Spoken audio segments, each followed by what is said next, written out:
So guys, it's 2. We're going to start by talking about creativity because we didn't quite get to finish our thoughts on creativity that day because you guys had the quiz.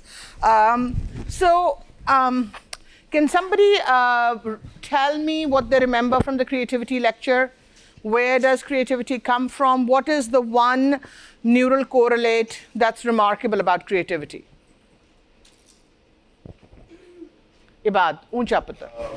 Both the default and executive function network are active during creative process. And what happens usually? Well, it's either or.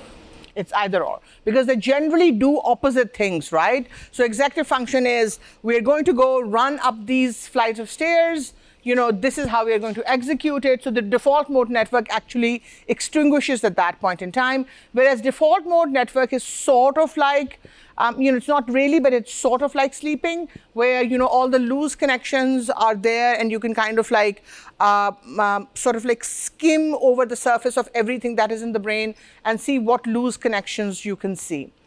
So so remember, we had tried to distinguish between derivative creativity of a very high order and truly novel creativity. So some things for which the time had come, or there was a foundation in the field on the basis of which it's still a giant leap forwards. So when Ghalib writes about the 1857 experience, he's unmatched, but he's not writing anything outside that, right? Whereas Einstein comes up with the theory of relativity, and he's not even a mathematician. He has to ask somebody else to write the equations for him. So there's a difference there, right? So we think that truly novel creativity, for which there is no real other foundation, there is not a lot of scientific literature on it, but there's obviously a lot of human literature on it. Jung has written about it in great detail. So has a lot of Sufi literature, the Kabbalah literature in the Jewish tradition. They all talk about this place of stillness within us. Okay? So basically what you do is, through meditation and other practices like that, you try to switch off your thinking mind. Sort of what happens in sleep, where the prefrontal cortex and the hippocampus are both extinguished. And you try to let what else is occupying in your brain rise to the surface. So in some ways, Jung in Liber Novus, the new book, talks about those 10 years where he voluntarily entered these states of alternative reality in his mind. The best evidence suggests that there are other ways of entering alternative realities, and those are schizophrenia, using reality-altering drugs, so hallucinogens. But he was doing this in the morning and seeing patients in the afternoon. Right? So we don't think that he was actually ill or or if he was using drugs, they were very short-acting drugs, because he was able to function in the afternoon. How he was doing it, we don't have a lot of literature available on it, but we do have examples of other people in history who have experienced experiences like alternative realities like that. And one of the examples, so can somebody give me an example of an alternative reality from Muslim history? We all know this. Ji putra, loud.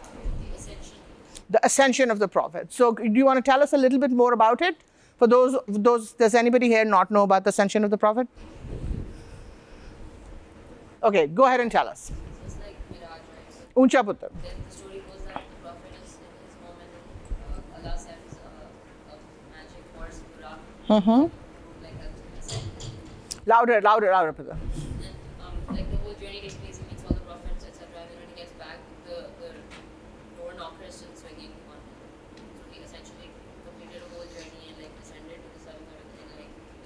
So there's this whole imagery of like how he goes from Makkah to Jerusalem, and then from Jerusalem he ends to these coordinates of which we when we talk scientifically we don't have very good explanation, and there's all this other story, right? And when he comes back, the kundi or the door knocker or the lock is still swinging. So clearly there's a suspension of time dimension, right?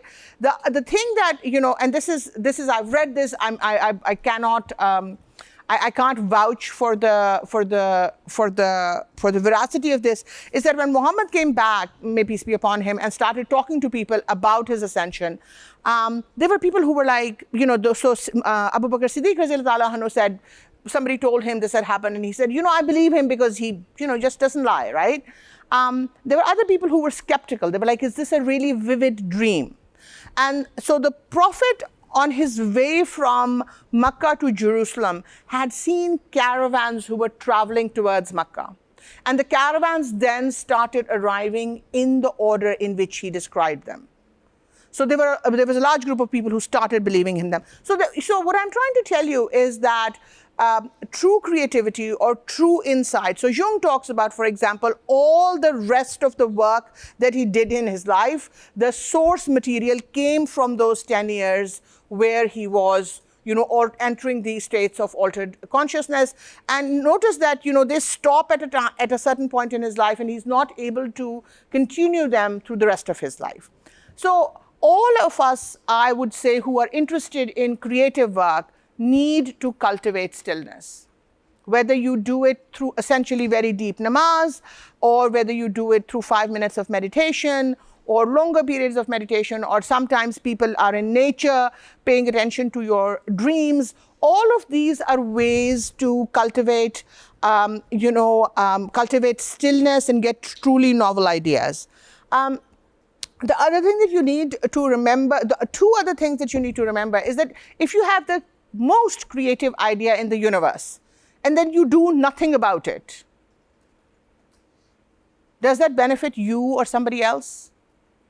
I mean, you probably have fun in that 5 minutes, right, when you're having the idea. But for the idea to be useful for you or for somebody else, and usefulness here does not mean that you become very rich off of it.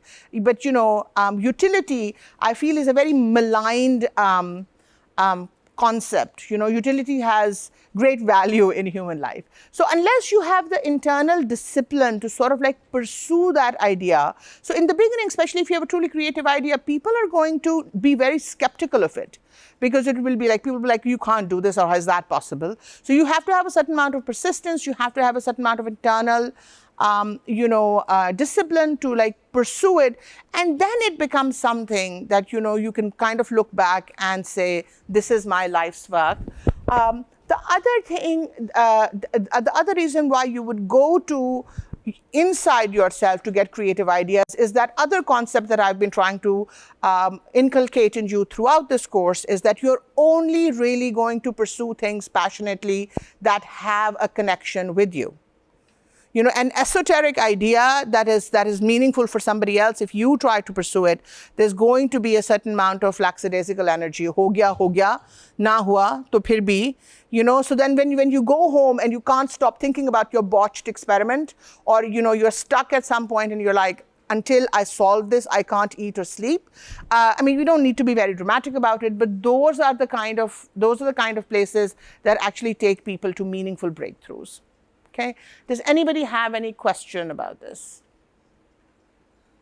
Okay. All right. Sare stun ho gaye. All right. Let's talk about the first. Where is my thing? Okay. Let's talk about the health of the brain.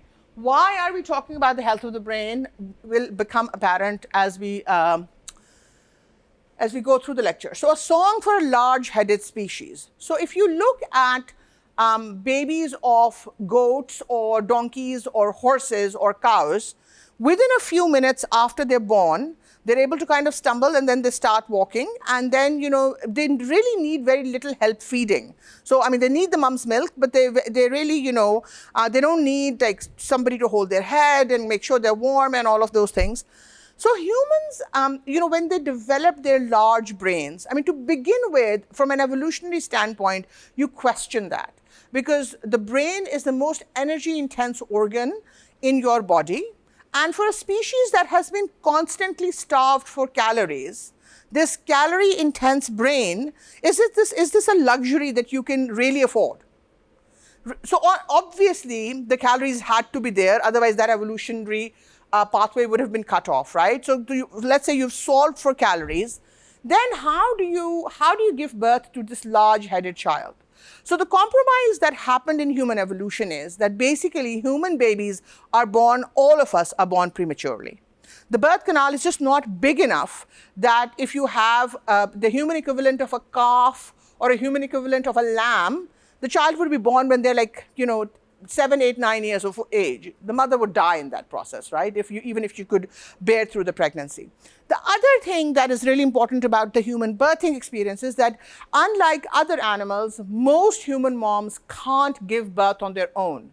You need a midwife. So this automatically, therefore, implies wiring for social setups, like where there multiple people live together, and also, enough language that the midwife knows what the mom needs, right? So you don't need very sophisticated language, but you need enough language that two women in that sort of stressful, distressing situation can communicate enough that the birth can happen. Okay, so clearly there's a huge evolutionary advantage to the brain, right? That's why all of this is happening. So then, 3 to 5 years before the child can walk, talk, and be somewhat independent, the human... Is this requirement for having assistance, is it only in case of humans or also primates? No, most primates can actually pretty much give birth on their own. Some primates, like the bonobos, will sometimes have what we call community births, but that's not a prerequisite. And human females, under very dire circumstances, can give birth on their own, but it's very hard. You need somebody to take the child out of the birth canal so the child doesn't suck the meconium, the fluid that's in the birth canal.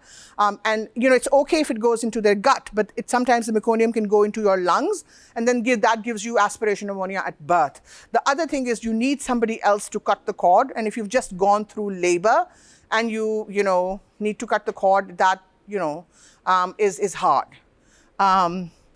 So the development of the connectome, so we've all through paradigms, we've seen how, for vision, for language, for everything else, the neurons are there, but the connections between them are happening at different stages after birth, right? So human children are born with about 100 billion neurons. The neurons increase. We think somewhere between 18 months and 5 years of age, they have the maximum number of neurons that they're ever going to have. And the neuronal, so not the connections, but the neurons afterwards continue to recede every year until death, okay? The connections between the neurons, however, continue to increase throughout childhood. We think that their maximum, again, there's not one set number between 5 and 11 years of age, and you can have up to a quadrillion connections between the neurons. And we already know that this many neurons are not desirable. There has to be pruning. So if you look at the brain, the neurons have these micro connections where the neurons are connected to other neurons. Then you have the meso, where one region is connected, and then there are brain-wide, on a macro scale, there are connections, right? So the corticothalamic radiation is a macro connection, right? That's a big connection between thalamus, which is the reception and the gatekeeping, and the CPU, the processing, which is up there, right? So what happens is that you have sophisticated language centers developing at age 7 to 8 in girls and at age 11 to 12 in boys. And this was one of the questions in your midterm. Why do kids learn languages easily when they're younger? Because all the languages that they hear before their vernix area is formed, they put into one language center. So it's much easier. The interoperability between those languages is great. Anything that they learn afterwards, you have to make a separate vernix area, the neuronal cost of which is high. Some people got this right. A lot of you kind of just talked about brain plasticity, which is not the specific answer. But the other important thing to remember is that humans are the only species who have an adolescence. So what do we mean by adolescence? Most animals, once the child reaches puberty, that is adulthood, right? Humans have puberty between ages of 9 to, let's say, 14, sometimes even later. But we know that the connectome does not finish maturing in boys, especially sometimes into their early to mid-20s, right? So, and therefore, adolescence, when you say, oh, teenagers don't really know what's happening to them. That's actually true, because that is a really time of intense pruning and connection. And the way we know that, one of the ways we know that is that's when schizophrenia presents. Right? So we come with the genome, and your neurons are now being connected, and the connections between them are being pruned depending upon the stressors in your life, depending upon what you are learning around you, right? So what is schizophrenia? Schizophrenia is excessive pruning. So your emotional brain and your thinking brain don't really talk to each other. So, you have positive symptoms in schizophrenia, like hallucinations and delusions and all those.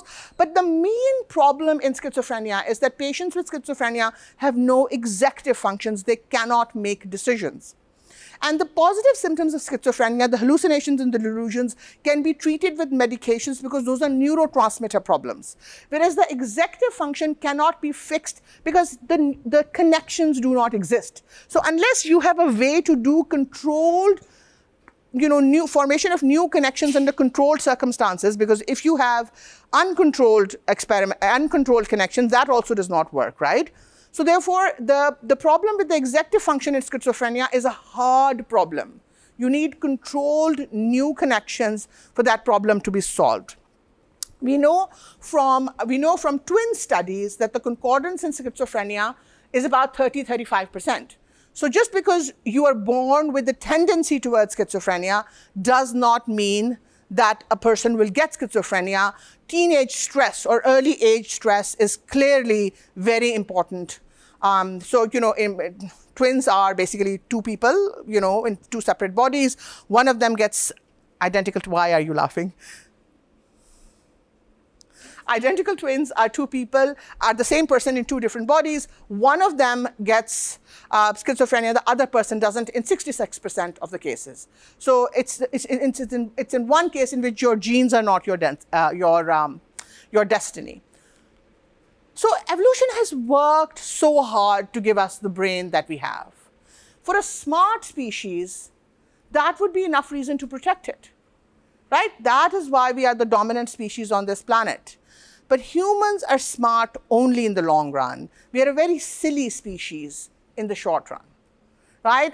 And one of these days, we're going to run out of time to correct our mistake. And then that, we'll see what happens with that. But there are other reasons for this audience in particular, to look after your brains, because you're all brain workers. Which one of you is planning to make a living by using their physical strength? Anybody wants to be a mason or a carpenter, or, what do you want to be? Carpenter. Well, carpenters still need their brain. Masons is just basically lifting weight or digging. So all of us are brain workers. We really do not depend upon our physical strength to make a living for us. The other reason is that our bodies and our brains do not peak at the same time. So brain capacity. So this is really interesting. When you're born, you have a certain connectome and you have the neurons are there. Then the rest of the connectome is being formed, and it's affected by what you're getting exposed to. Some of that you don't have control over because you're very young. But as you start getting older, you have agency over what you're exposing your brain to, right? So in the beginning, you don't have good judgment because you don't have a memory bank. You don't have like a repository to compare what is happening to you. What does that actually mean? That's why in teen years, everything is the end of the world, because you do not have a reference bank to compare it to.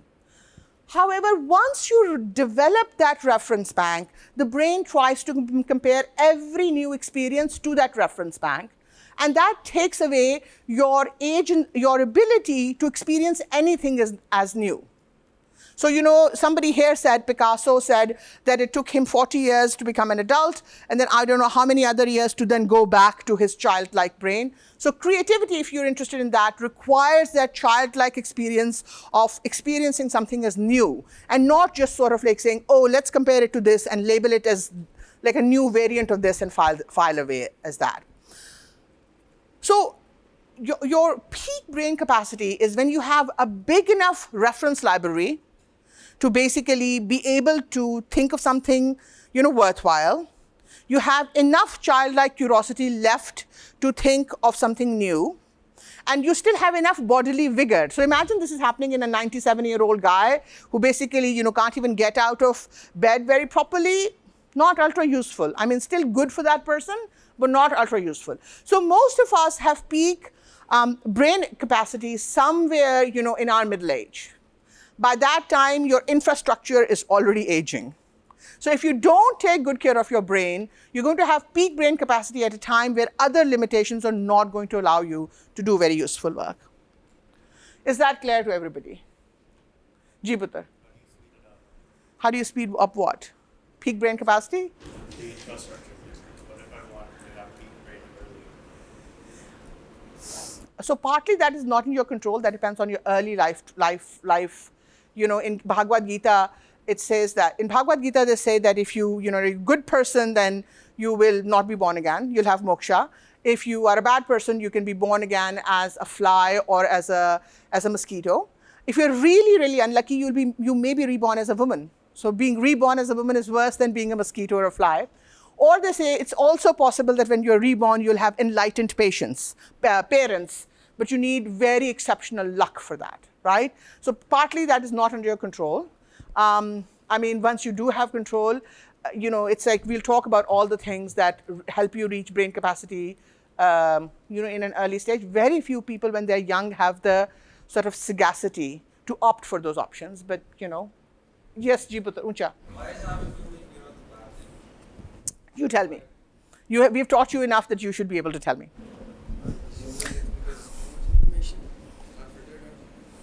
So brain is constructing this virtual reality, some of which is truth and some of which it is falsehood, right? So you have to have it very tightly moderated so that it is still a representation of the true reality. When you have too many connections or too many neurons, too many neurons is hard because different people have different varying number of neurons in their heads. But too many connections between the wrong neurons can basically mean that you can no longer then differentiate between what is reality and what is not. Still being pruned in what's the problem? Say that again? If the brain is still being pruned, Uh-huh. then what's the problem?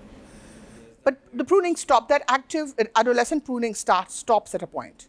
It doesn't continue forever. So that's why at age 19 to 21 for girls and early 20s to mid 20s for boys, the pruning stops. That's why you become an adult. Connections keep increasing throughout the life. The connections keep increasing if you reinforce them. If you learn new things, we'll see what things engender new connections. So remember, you're losing neurons. So any neuron that dies, the connections with that neurons die at the same time. Yes, up to 15,000 is the maximum that we have seen in literature, but an average neuron in an adult brain has 7,000 connections. Theoretically, no. Practically, yes, we know that we've never seen a neuron with more than 15,000 connections. Okay, so the brain might be the seat of the elusive consciousness that defies science. We don't even have a theory of consciousness. Forget about, do we understand it? We don't. We've been trying for 600 years. We don't have even a theory of consciousness. Dr. Nasser is going to teach consciousness next week. However, the seat of this consciousness is still this flesh and blood, which has arteries that get clogged. And if your arteries get clogged, that's basically your supply line. You don't get food and oxygen, and your brain doesn't get cleaned up. So as a result, then you have strokes and other disease conditions. So the nature has tried to solve this problem a little for you. Brain is the only organ in the body that has dual blood supply. So basically you have this here. Okay, I can never make this work. Okay, so this is the arch of the aorta. This is the brachiocephalic trunk. This is the common carotid artery. This is the internal carotid artery, which is entering the skull through the carotid canal. So this is one pathway which is going in. Then from the subclavian artery, the artery that goes to the arm, there is a vertebral artery that is going up and enters the brain from behind from the foramen magnum. So foramen magnum is the big opening in the brain from which the spinal cord and the brain are connected. So you have essentially two separate blood supplies to the brain. You can see this a little bit more clearly here. Okay.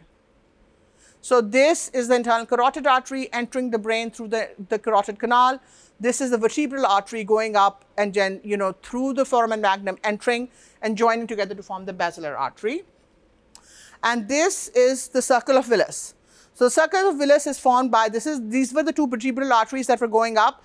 This is the basilar artery. And then these communicate, this is the posterior cerebral arteries, this is the posterior communicating. This is the internal carotid artery that was coming in through the carotid canal.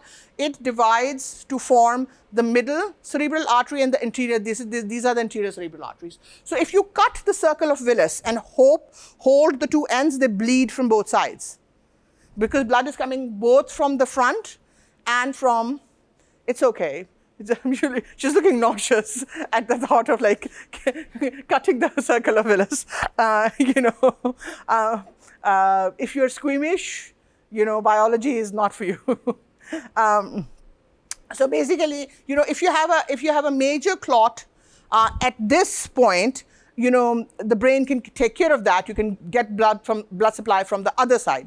But obviously, this arrangement doesn't happen to end arteries, and end arteries, as is apparent from their name, is the last artery that supplies a certain wedge-shaped area of the brain. If one of the end arteries has a clot, that end wedge-shaped brain is going to die.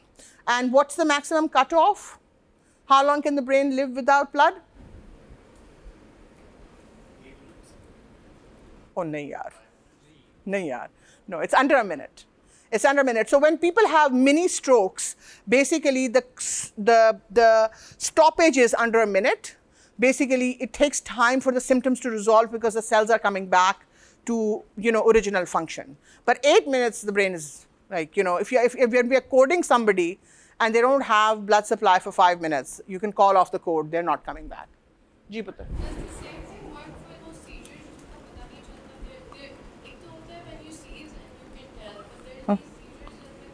Mm-hmm. Yeah, they're called absence seizures, yes. So absence seizures are just like regular seizures. The only thing is they don't affect the motor part of the brain, so you don't have tonic-clonic movement. But they're otherwise, they're just like regular seizures. They basically go and there's a wave of depolarization and takes over the entire brain, so you can't do anything else. It has nothing to do with blood supply. Ji putra. So when you choke somebody, depending upon so most chokings happen because you actually break the spinal cord. The spinal cord in the cervix is very delicate, and you die basically the same way you die in hanging. The first spinous process goes through the second, and it basically, she's going to like be squeamish again. It basically does a number on your. Have you ever done pithing in the lab? How you pith a frog in the lab? Okay, so basically the second spinous process has this thing which has this hammer-like thing which goes and hits the spinal cord, and you die from that. It's a strangulation. Very rarely do you die because the blood supply is completely cut off. It's hard to cut off the blood supply. When you put a pillow over somebody, you hold them down, that's when you're cutting off the oxygen. That actually is closer to cutting off the blood supply. Okay? Why are we having this morbid conversation about killing people? And this worries me about your mental and emotional health. Okay. Who knows what oxidative stress is? Biology majors. Come on. Ji putar. I think when there is a lot of free radicals that are being produced, like for example peroxides, a lot of radicals basically. Okay. And what processes do produce these free radicals? Okay. Somebody else wants to help Shrishta? Abad? Just basic cellular metabolic processes that produce radicals. And Right. For the most part, they're dealt with. There's things in the Reactive oxygen species, yeah, ROS, yeah. So basically, the very act of cellular respiration, the process by which the cells use the food to produce energy, that produces ROS or reactive oxygen species. And these are reactive free radicals that can go and attach to structural proteins and structural lipids, and they can, if they're not removed in time, they will basically distort the cell to a certain point where the cell machinery comes to a halt. you have to remember that some ROS, does somebody want to tell me what apoptosis is? Not Ibad. Ji Mirza. Okay, so if I kill you, is that apoptosis? Okay, so what is special about apoptosis? It's programmed cell death. Okay, so it's well executed. It's sort of like the difference between, hitting a building with a bomb and planned demolition, where you have control over where the debris is going to fall. So apoptosis, remodeling of certain cell structures, all of these things, the reactive oxygen species actually help in that. But very quickly, there are too many of them in the cell. And then there are certain conditions where, for example, I think I have them. So like, pollution, eating certain foods, certain usage of certain, so inflammation, certain illnesses, they all produce too much ROS. And then the systems in the body, the SOD, the superoxidase dismutase, catalase, the glutathione peroxidase, these are all systems in the cell that are already there that make sure that the free radicals are sponged off and they don't remain in that free state to damage the cell. Okay? If you overcome these, then you start getting cell damage. Okay? So what happens is that all food, therefore, causes oxidative stress. Right? So now we're beginning to talk about how do we protect the brain, right? So who thinks that they can live without food? Nobody, right? So you have to eat, and because you have to eat, you're going to have a certain amount of oxidative stress. So, but there's a huge spectrum. On this end of the spectrum are foods like beef, alcohol, and cheese, which have really nothing to recommend them in today's environment but calories. And they have very high oxidative stress. And on this end of the spectrum are foods like wild salmons, good spinach, wild blueberries, ulsi, which is flaxseed. These are foods that have low oxidative stress and they have lots of nutrients that the body needs, right? So what you need to do is you need to eat 85% of the time on this end of the spectrum. Every day, yeah. And 15% of the time you can eat there. Because has anybody lived forever just by eating good food? No, all of us die, right? So you have to have some fun. If you really like beef, it's okay to eat it once in a while. But if you have it every day, then your body pays a real price, right? And so you guys are probably, I don't know if this still happens or not, but when I was young, there was a class of I guess medical practitioners that we call the Unani practitioners. They're indigenous to this part of the world, and people would go to them and they would tell them, don't eat beef, but it's okay to eat chicken and lamb. And when I was a medical student, I was like, that is so stupid.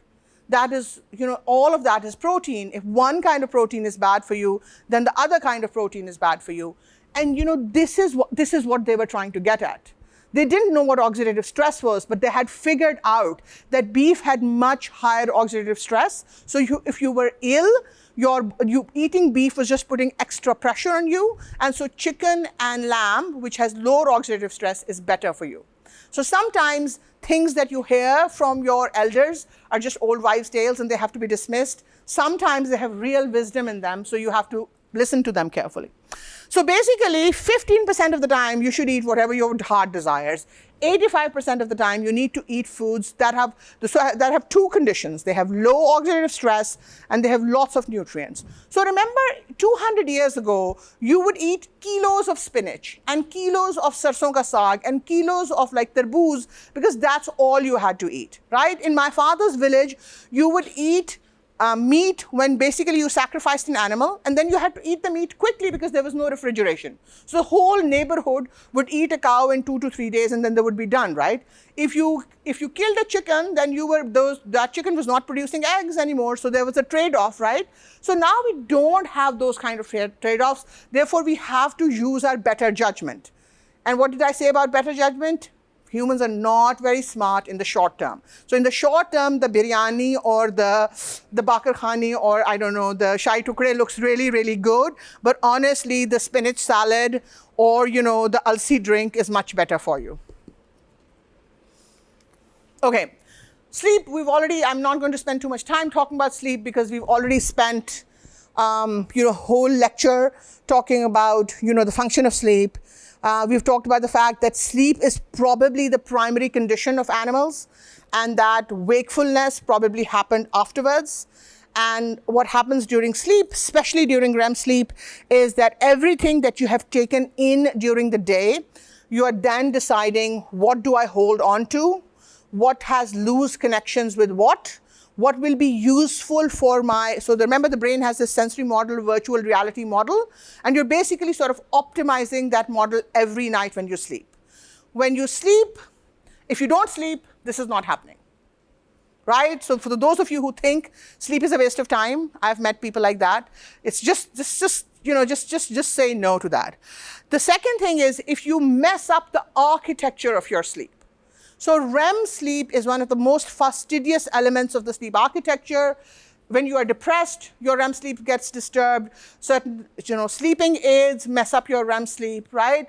So if you're not entering REM sleep in particular, you're again shortchanging yourself. And, saying this is easy, but just like Dr. Suleiman was saying, 85% every day, sleep is something that you have to make a decision about every day, right?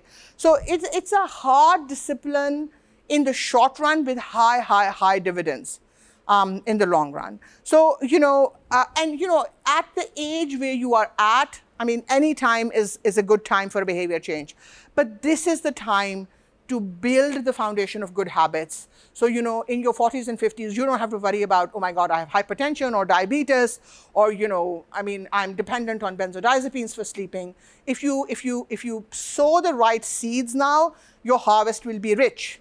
If you kind of go the route of the other side, that would not be great. The other thing, remember, we talked about in the sleep lecture, is that the interstitial space, that is the space around the neurons where all the exchange happens, expands during sleep.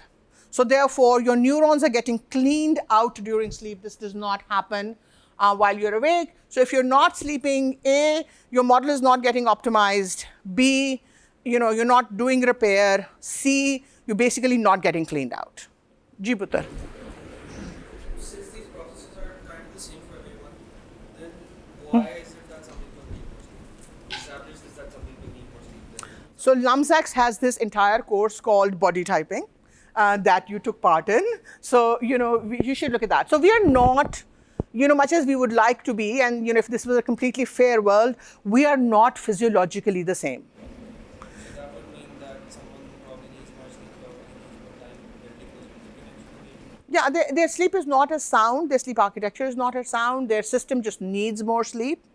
So, none of us choose our body type, but, we have different archetypes, My point is basically that we need sleep because of these three reasons, right? So there must be some problem in these three that you're not. So, Putar, these three are definitely there. Are there other reasons? We don't know, but those reasons are definitely there. We know that, for example, Kapha body type have very deep sleep, and their sleep architectures are very robust, and yet they tend to need more sleep than they tend to have deeper, sleep, but they also tend to have longer sleep. Vata body type, who actually you would think would really need, because their mind is all over the place, they really need that deep sleep, have a hard time going into deep sleep, and their sleep tends to be fragmented. So these are biological characteristics that tend to travel together. So the lesson from that is, if you are the kind of person who's anxiety prone and who gets insomnia very quickly, you need to protect your routines very, very conscientiously. And a Kapha person who actually has no inclination to break their routines, it's useful for them to break their routine once in a while. So it depends upon what your natural tendency. If you're the kind of person who basically, has a little bit of anxiety and then your sleep gets destroyed, don't then kind of invite 5 friends and have coffee at 10 o'clock, because that will completely throw you off balance, right? Yes, ma'am. Like, how do you define sleep disorders in a person when looking, like if you're not considering their body type. For example, you just said Vata body type is more prone to lesser sleep, and right? So then how do you define the sleep disorders in that person if you're not looking at the body type? So, so for now, we basically go by the patient's subjective experience and say, do you feel rested? If you had 4 hours of sleep and you feel rested and you function well and you don't have excessive daytime sleepiness, you're probably fine. A time will come where we will have more sophisticated measurements. So, for example, now we at LUMS actually we are trying to build a wearable that will have a single lead EKG.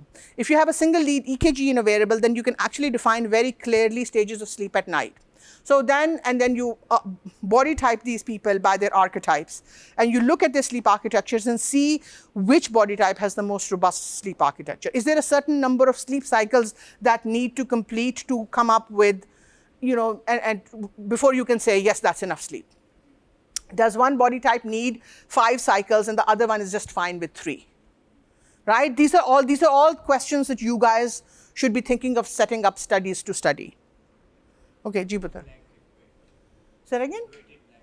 Weighted blankets. Okay, you tell me, weighted blankets work for which people, and what is the theory behind them? The weighted blankets are more for Vata body types. Yeah, for Vata body types and people who have anxiety, it's basically sort of connecting you back. So people who live too much in their head, it's sort of connecting them back to their body.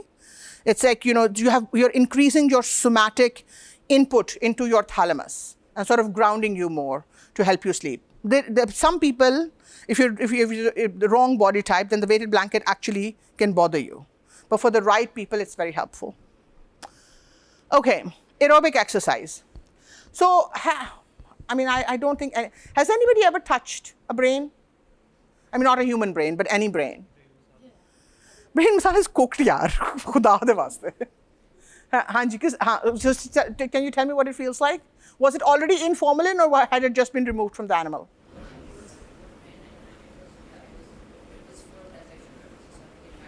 It had been in formalin. So, sakhta. So, but before you put a brain into formalin, it feels softer than jelly. So it's sort of like a sponge, right? And so basically when you do cardio, and you do cardio at 70, 80, 90% of your maximal heart rate. What is maximal heart rate? What is the concept of maximal heart rate? It's, I think, 70% of the resting. Yeah, 70%. But the maximal heart rate should be higher than your resting, right? So it's generally 220 minus your age. And this is a very horrible generalization because some people at 40 will be fitter than other people at 20. So it's basically the heart rate, maximal heart rate that you can reach basically before your heart conks out, right? So this is why athletes, people who are very fit, have lower resting heart rate. So think about it. If your resting heart rate is 40 and you can get your heart rate up to 160, you've increased your cardiac output 4 times. Right, so your exercise capacity is much better than somebody whose resting heart rate is 90. When they go up to 180, they're only doubling their cardiac output. Right, so the fitter you are, the lower your resting heart rate is. Jiputar. By exercising. Exercise, the heart remodels, just like there are paradigms of brain function, there are paradigms of heart function also. So when you do a lot of cardio, when you train your heart, it gets trained and the heart rate comes down. So basically, your maximal heart rate is 220 minus your age, horrible generalization, and you have to exercise up to 80, 85, 90% of your maximal heart rate, and then that gush of blood sort of, just like how if you have a sponge, one way to clean the sponge is to do this to it, right? The other is to put it under very high pressure water, and the pressure of the water takes all the gunk out of it. That is what cardio does to the brain. Remember that all our organs, it's not just the brain, the spleen, the liver, the kidneys, they're all sponges. When you do cardio at good capacity, that is like putting that organ under a high flow nalka, and it basically just whooshes all the gunk out of them. That is why people who consistently in study after study after study, people who do regular cardio outperform all other, no medication, no lifestyle, no nothing. People who do cardio every day, they have great brain function, okay? So don't you think doing cardio every day is also not the way to go? Like I get in terms of heart health. But what are you calling cardio, Putter? Intense activity. I mean, you can just walk very fast. But again, doing that every single day, wouldn't that For 30 minutes? No, it's not going to do anything to you. wouldn't that on your knees or something? If you are running on sidewalks, on concrete, and you're running 6, 7, 8 miles, yeah. But if you're running on kacha ground or the road, or you don't even actually need to run, you can just walk. You would walk, how many people have seen how they walk in the Olympics? Right? That's how we need to walk. Using our arms, walking on a straight line. So, this is not Tehelna. This is walking to get your heart rate up. If you are really concerned about your knee health, you can do the elliptical. You can jump rope. If you do jump rope properly, you're lifting your feet up like a millimeter or a millimeter and a half, right? You're trying to train your heart. You're really not trying to kill your skeleton, right? So no, cardio every day. You can take a day off if you want, but the data is very good for cardio every day. 30 minutes cardio every day. Ji Putter. You don't want to use like the higher heart rate for cardio, right? Like the maximum. No, you want, at least for short periods of time. So you can do intervals. You can do. Isn't that in HIIT or something of that sort? Because generally with cardio, you know, zone 2, where they get like around. No, so for organ health, you want to hit your close to your maximal heart rate, at least for part of the exercise. So you can do 30 seconds really fast, 2 minutes slow. Because only Olympic athletes have the ability to do 70 to 80% of their maximal heart rate for 30 minutes. You need to be very, very fit to do that. So you can do HIIT. You can, walk really fast for 2 minutes and then run for 30 seconds, or walk even faster for 30 seconds. Same thing with jumping rope. You can change your speed. Ji Putter. So you said your maximum heart rate should be 220 minus 8 is 200. So what about people who already have a very low resting heart rate? Would that be the same for them? It would be the same for them, but remember, unka nalka is now much better than the nalka of somebody jiska ke 90th had to begin with. So their cleanup actually would be much better than somebody who's less fit. But the maximal heart rate would be the same. Okay. So the other thing that happens when you do exercise, this is not just for cardio, this is also for strength work, is that your muscles produce bioactive compounds that cross the blood-brain barrier and they increase your focus, attention, and your mood. Okay? So if you have anxiety or you have depression, first line is 30 minutes of cardio every day. Okay? And I think that what physicians sometimes do when they're recommending cardio, because, just going out for a minute and walking at slow speed is better than not moving, right? Let's get that out of the way, right? We are talking about what is optimal. Any movement is better than not moving, right? So I don't want to somebody goes for a leisurely walk after dinner and they are ready to give that up because they're not doing HIIT. That's not the right thing. Try doing 10-minute ki HIIT in the morning in addition to that leisurely walk after dinner, right? But any kind of movement is good. And the mood, attention and focus, this can be achieved with less than HIIT intensity, right? So you use exercise as a medicine, not sort of mindlessly. Stress management. So there is good data that moderate amounts of stress for things that are meaningful for you actually improve both brain and cardiac performance. So what happens is that if you're doing something that is moderately stressful and it's in service of something that has meaning for you, your cardiac output increases, but your blood vessels do not constrict. Right? So your body is preparing you to perform well, but you actually don't have the vasospasm that is bad for you. Whereas if your boss is yelling at you and you don't really care for your job in the first place, then your cardiac output also increases, but you have vasospasm, which basically then creates chronic stress that we're all familiar with. Ji Putter. So our perception of our stress also impacts the. Absolutely. There's very good data that if you know that your stress is good for you and helps you perform better, then the vasoconstriction goes away.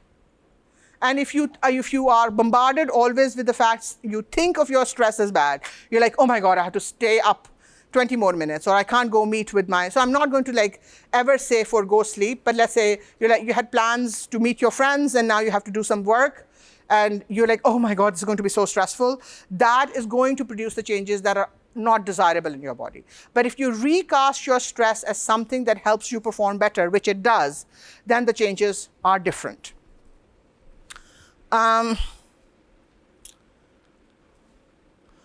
Smoking. Who wants to talk about smoking? Does anybody smoke in the class? Ji Putter, you want to tell us why you smoke? Putter, uncha. It's takes away stress. It's just fixation. Okay. Stress or something. When I'm studying, especially, it takes the edge off. Okay. So were you before you start smoking? Were you an anxious kind of a person?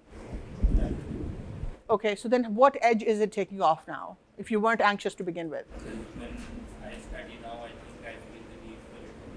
Or when I'm doing something which requires a lot of concentration, or then I need something to take that stress off. Okay. All right. Anybody else? Only say yes if your parents know about it because we'll be recording. I mean, thank you for saying that. I mean, I think it's very unlikely that your parents will see this, but yes, if you want it to be an absolute secret, do not say. Ji Putter. I would say for very close friends of course, a lot of them started to smoke like during a transition period. So like middle school to O-levels, A-levels, or A-levels to university. Because these like big steps, they come with a big step in like expectations, like also information intake. And because it is perceived as like this huge step, once they start, they take on just that much stress. And Okay. So transitions are stressful and people reach out for smoking as a stress reliever. So one of the things that, Putter, what is your name? Ahmed. One of the things that Ahmed is saying actually has truth. Nicotine is a synapse connector. It actually does help you think a little bit better. Stephen King, the famous writer, gave up smoking.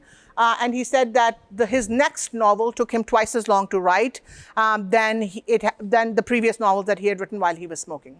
However, that is the devil's bargain, because the price that you pay in atherosclerosis is really whatever time you're buying in the moment, you're basically giving 2 to 3 times away.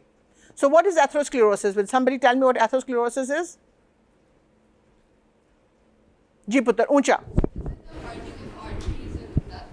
It's not, it's a hardening and what else? Clogging of arteries. So it's basically the hardening, the deposition of fat inside, the deposition of cholesterol inside the arteries. So an artery that was this big now becomes this. And remember, we talked about end arteries. Once the artery clogs, basically that part of your brain or your heart or your kidney is not getting any more blood, and therefore that part is going to die. So when does the fatty streak, the precursor of atherosclerosis, at what age does the fatty streak appear in our arteries? Anybody? Bio majors? No? नहीं पुत्र 40 पे तो लोगों को heart attacks हो जाते हैं. पाकिस्तान में तो 29-year-olds के bypasses हो रहे हैं. So at age 7 to 10, if you look at the arteries of young children, it's called the fatty streak, and you can see fatty streak in the arteries of children as young as 7 to 10. Okay? So all of us who are sitting here have atherosclerosis. What we don't have is we don't have critical atherosclerosis. So critical atherosclerosis is that, the amount of blood that is able to pass through our arteries is still enough for our organs. Right? So when people have heart attacks at 40 or in some cases at 29, generally what happens is that you have an atherosclerotic plaque that breaks away and it goes downstream and it clogs a smaller blood vessel, and then the smaller blood vessel, whatever area that smaller blood vessel was supplying, dies. Right? So smoking majorly accelerates atherosclerosis. So whatever through that synapse connection part, whatever time you're buying now, you're basically lopping it off at the end of your life, in your more productive years. And, South Asians, we have bad genes for atherosclerosis. We eat, unfortunately, even though trans fats are not legal in the country, we have a lot of, what we call banaspati ghee. the oil that's hydrogenated, that is the worst for you. So whenever you're buying fried food from anywhere, ask them what they use for frying. And if they don't use oil, don't buy it, because the trans fats are really bad. So smoking, trans fats, and stress, those are the reasons why we think we have so much atherosclerosis. So we have strokes happening in people in their 30s. We have triple bypasses happening in men in their 20s, not so much in women. Women who have migraine with aura and are on the oral contraceptive pill will get strokes in their 20s, but those are mini strokes. They are not life-altering strokes. But if you are a woman who has migraine with aura, you should not be on estrogen-containing oral contraceptive pills. So it's never a good time to give up smoking, because the pain of smoking is immediate, and the payoff is weeks to months to years later. So it's really, do you like your brain or do you not like it? If you think that you have something of value to offer to the world, then, because I said, and there's no good time to quit smoking. So anytime you decide that you value your brain is a good time to quit smoking. Alcohol. So alcohol is much worse than smoking, because alcohol is a direct brain poison. It damages particularly the cerebellum. And we've talked about how cerebellum has more than 50% of the brain's neurons. So even though it's a small area, it's packed with neurons. And we know how important cerebellum is in learning, because any set piece, so that's why alcoholics have no ability to learn anything new. Whenever you present new information to them, they're looking at it as if it's being presented to them for the first time, because they have no ability to make those set pieces that the cerebellum then stores, which make the brain so efficient. So anything that you do, any sequence of words that you speak regularly, any motor movement, remember we've been talking about the pirouette a lot in this course, anything that has, and remember, all output from the brain is motor. Right? So any activity that you do again and again that the brain thinks it's useful to save a paradigm for this, for future, is stored in the cerebellum. So cerebellum is sort of like your efficiency cupboard, where anything that you do regularly, the set pieces get stored. Alcohol damages the cerebellum. And when I was a resident, I had this major argument with one of my, I was a resident, he was an attending. I said, my literature review says that no amount of alcohol is safe. And he basically turned around and said, that's because you're from a Muslim country and you're a Muslim. And I said, no, that does not affect my science. 20 years later, that was the heading in New York Times, that no amount of alcohol is safe. So that whole talk about how a couple of glasses a night is good for heart health, that's all fallen by the wayside. I sent a photograph of that New York Times header to my attending. I was like, let me not lose this opportunity to drive my point home. Cocaine. So cocaine has two problems. Cocaine causes vasospasm. So somebody with a perfectly normal arteries in the heart or the brain can have a stroke or a heart attack, because basically these are elastic structures, right? So if you have really bad spasm, you've cut off blood for long enough that you actually kill off a part of your brain or a part of your heart. So if you do a big dose of cocaine, the cocaine basically can give you a mini stroke or a heart attack just by vasospasm alone. The other problem with cocaine is that, I have sadly never used cocaine, but everybody that I have talked to who has used cocaine, and you have used cocaine a couple of times and have never gone back to it, they say they were afraid of it because it makes you feel too good. I have never heard that about either opiates or marijuana. So the euphoria that you get from cocaine, basically, it's like eating out your brain, because you're getting mini strokes all over the place, right, from this vasospasm. But the brain has a lot of redundancy, so you don't die that day. You continue to function. And also the euphoria that you're getting from this gives you the world looks really flat in comparison to that. Right? Remember, we've been saying again and again, we don't live in the real world. We live in the world our brain builds for us. Right? So if a drug is creating a state that is so euphoric that anything that reality offers doesn't match up, right? Then you're essentially disabling yourself from functioning in the brain. That element that the dopamine spike is associated associated with such a small connection or such a small action, like because instantaneously, right after you administer cocaine, the dopamine spike release. So you start to expect that dopamine spike from all things in life, like or if nothing else in life offers that spike, right? So basically, then the world is less and less interesting for you. Okay, so I always say that there's not one. I like traveling, and people say, "Where do you like to travel?" And I always say, I will always go to a place once. I may not go back.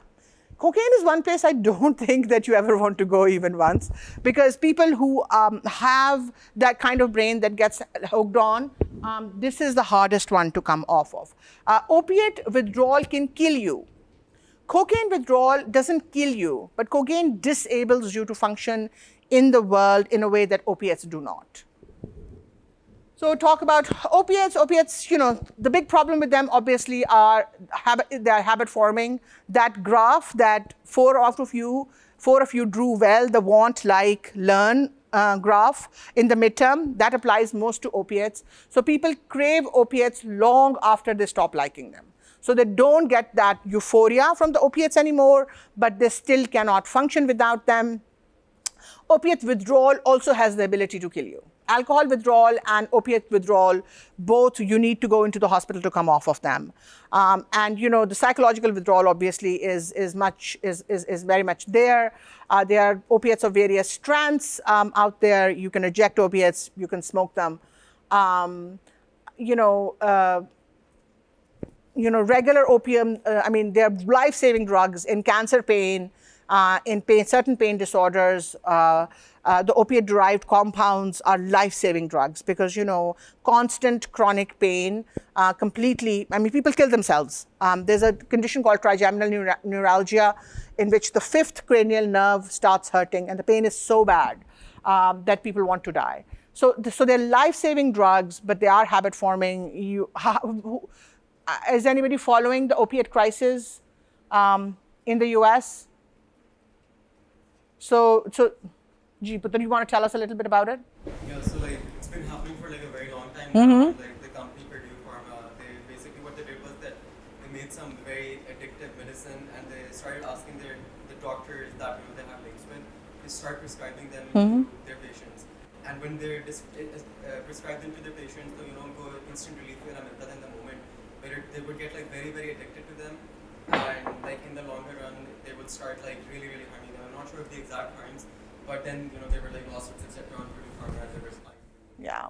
So the opiate sort of Jiputar, Arusha. Sorry, this is just a question, but for major surgery and things like that require a lot of pain relief, don't you also get addicted to those? So I'm going to talk about that in a minute. I'm talking about that right now. Okay. So the opium sort of epidemic in the US and what happened with cocaine 20 years ago basically tell you a lot about national politics, people, bad intentions. So what happened was that 30 years ago, the black population in the US was majorly addicted to cocaine. And the African Americans used one kind of cocaine, and the white kids tended to use a different kind of cocaine. And the legislation that came out made crack cocaine the punishments for that were much worse. Essential jail time, sort of not good drug treatment, so on and so forth. It was cast as criminal. It was cast as a character defect. The prison times that were given for both were very different. Fast forward 30 years, Purdue Pharma, which is owned by the Pritzkers, and Pritzkers had major, if you go to Chicago Lakeshore, there's a huge egg. A steel egg, guys might have seen that in pictures, that sits on that was donated by the Pritzkers. So they are great patrons of art, great patrons of science in the university. So they own Purdue Pharma. They made this medication called OxyContin that was a long-acting opiates. And the story was that this can relieve pain without making people addicted to them. Very soon, they found out that that was not true. right? But did they come out and tell the doctors and the general public that? No. The McKinsey, which is a major strategy consulting company, I interned for them. I'm sure there are people here who may want to work for them. Knowing that the drug was not good, actually developed strategy for Purdue Pharma that basically told the doctors that you should prescribe this because this is safe and this relieves pain. As a result of that, from after surgeries, from like little skeletal injuries, like if your foot is sprained or your knee is sprained, or you've had any kind of accident for which you need pain relief for 3 or 4 days, it was mass prescribed, and a huge population, especially in rural sort of small town America, got addicted to it. But this time the affectees are mostly white people. And so there is no crackdown. There's only talk of treatment. Purdue has been sued. Pritzkers have given some money back. A lot of the universities have returned Pritzker money back to them. But the thing is that if you look, we talk a lot about corruption in Pakistan, and of course there's a lot of corruption in Pakistan. And the problem with corruption in Pakistan is that it starts at a very low level. But there's corruption everywhere in the world. So look at what Purdue did. Look at what the scientists who did this work, who figured out that OxyContin was not actually safe. And then this big global strategy company who knows that this is bad for people, they go in and they actually develop a strategy for Purdue to continue this. And this continued for a good 2 decades. So I talk about, like, people who worked with me, I talk to them again and again about the obligation to dissent. It doesn't matter where you are, how prestigious the company you work for, or how much you like the person that you're working for. If they're doing something that you do not agree with, you have the obligation to dissent. You have the obligation to say, I don't agree with this. Why are we not thinking about that? And if you have so obviously, your reasoning needs to be valid. You need to say this respectfully. You need to have thought this through. But if you're not dissenting where you should dissent, then this kind of stuff happens, okay? Marijuana. So marijuana is interesting because marijuana is technically less dangerous than alcohol and smoking because it kills you over longer periods of time. But the problem with marijuana is that in a dose-dependent, time-dependent fashion, it reduces your brain mass. So a 30-something-year-old who has been smoking marijuana since their mid-teens is going to have the brain of a 50-year-old. And if that's okay with you, then marijuana is fine. Especially marijuana before the age of 18 for girls and before early 20s for men, that is when the connectome is being formed. So marijuana, and remember that the thing that is guiding the formation of the connectome is the world that you live in. So if the world that you live in is filled with marijuana and the hallucinations that sometimes go with marijuana, then your connectome is going to be trained on that. And there is early emerging data. So remember, marijuana only became legal in the US a few years ago. It's still not legal in some states. So there's limited research on marijuana, but there's very good data that people who smoke marijuana regularly, and regularly means more than once every 3 months. So occasional use is using it once every 3 months. So if you're using it 2 to 3 times a week or more regularly than that, your brain is not going to reach its full potential. If you're young, the connectome is not going to be well formed. If you're older than that, you are basically prematurely aging your brain. So is there neurogenesis in the adult brain? Anusha, where is it? Okay, tell us why.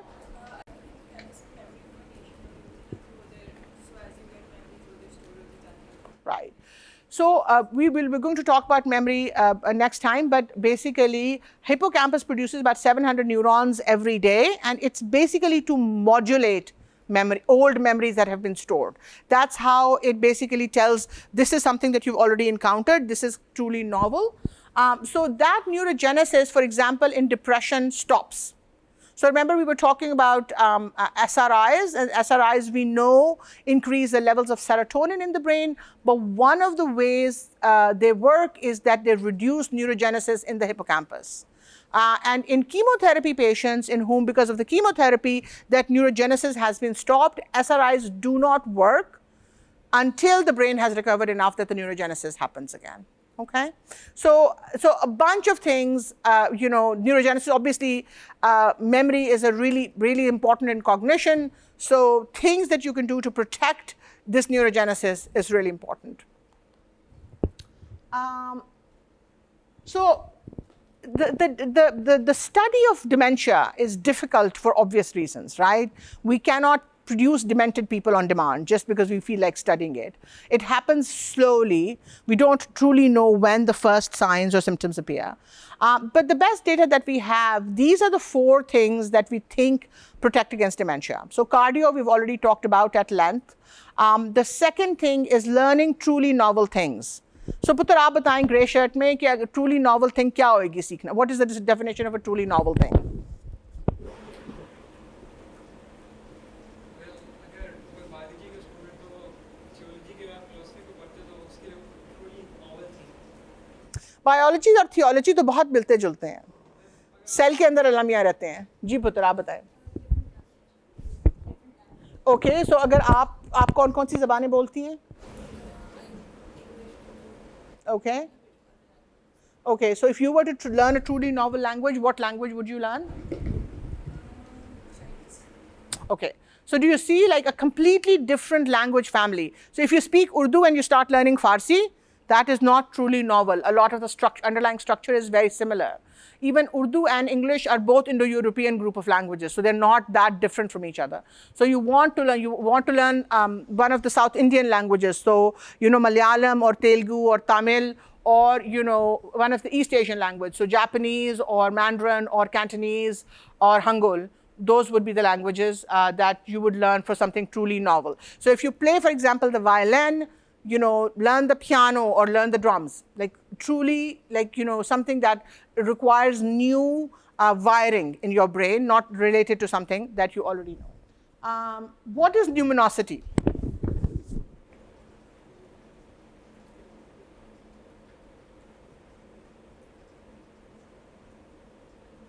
अच्छा चलो तुक्का मार लो. Nobody? So numinosity is the feeling that you get when you look at a really beautiful sunset. Or people say when people who have kids look at their kids, that sort of otherworldly feeling that you get, that is called numinosity. So encountering things, that's why spending time in nature we think is neuroprotective, because that feeling when you see something truly that strikes awe in your, we use awesome very sort of casually now, but something that truly strikes awe in you, that is neuroprotective. And then, turmeric has no taste. How many people cook here? Okay, good. So does turmeric have taste? Really? It has a bitter aftertaste. It doesn't really have, it smells, yeah. It does not have a taste. It has a, no. So I am Zainab and I are in the minority who believe that turmeric has no taste.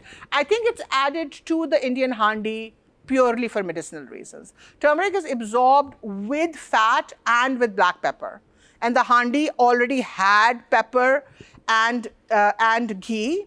So the piperidine in the pepper and the butter fat or milk fat increases the absorption of curcumin, the active agent in turmeric, by about 20 times. So if you take turmeric without those two things, it stays in your gut and it's great because it's good for your microbiome. But for brain protection and joint protection, which are the other two actions of the turmeric, it needs to be taken with fat and with pepper. And so I think the handi was just a good candidate for that. And that's why in India and Pakistan you have less, also obviously the genetics are different also, but you have less Alzheimer's than, for example, you have in Western Europe and the US. This is, Doesn't overcoming limbic friction also prevent neural loss in dementia?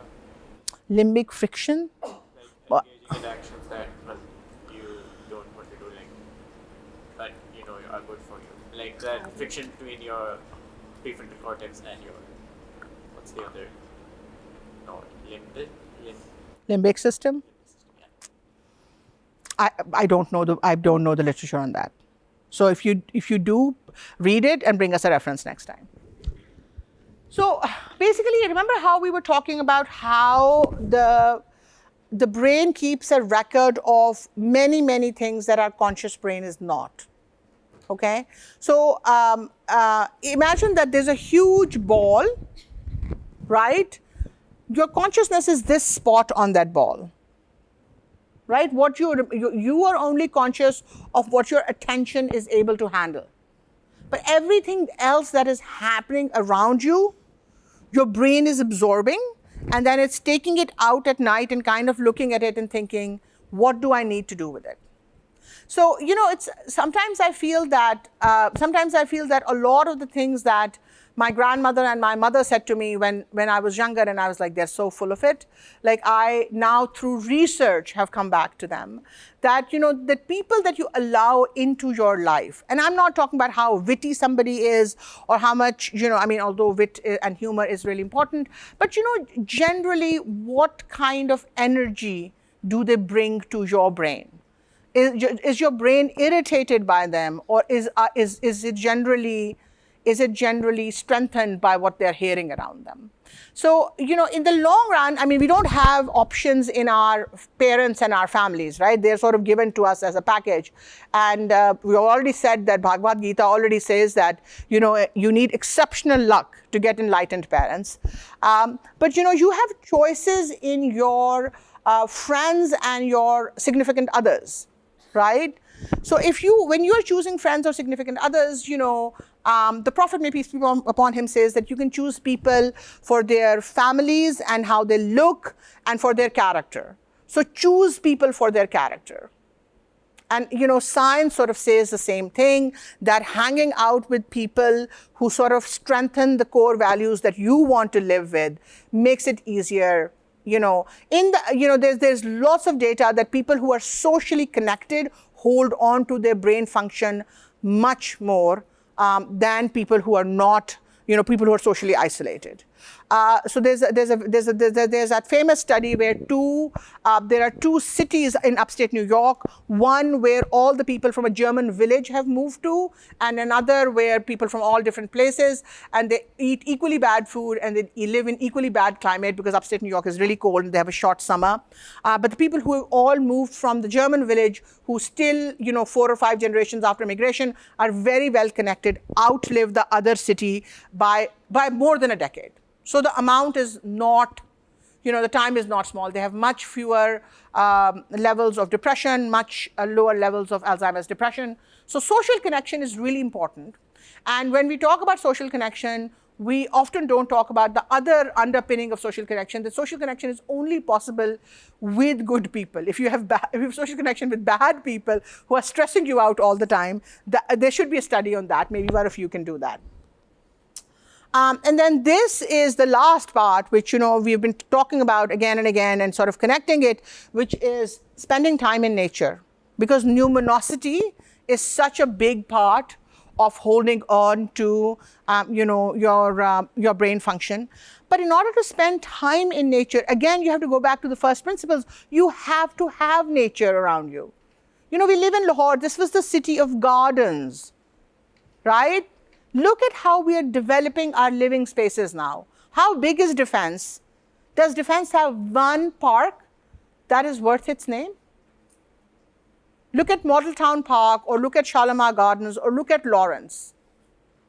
And then look at Defence, right? So I don't think we have any architects or urban planners in this group, but whatever capacity you in your 10, 20, 30, 50 years from now, whatever capacity you are involved in the development of a neighborhood, make sure that the neighborhood has places where young people can go and spend time in nature. It's not a luxury. It's not something jo ke, certain community ke logon ko chahiye. It's a basic, essential human need. And don't spend sara apna spare time in phones and iPads and computers, बाहर जाकर कोई चिड़ी को देखो, किसी चूंटी को देखो, किसी शीशम के दरख्त को देखो. You know, those things are the things where real, sort of like the real work of life is being done. Okay, all right.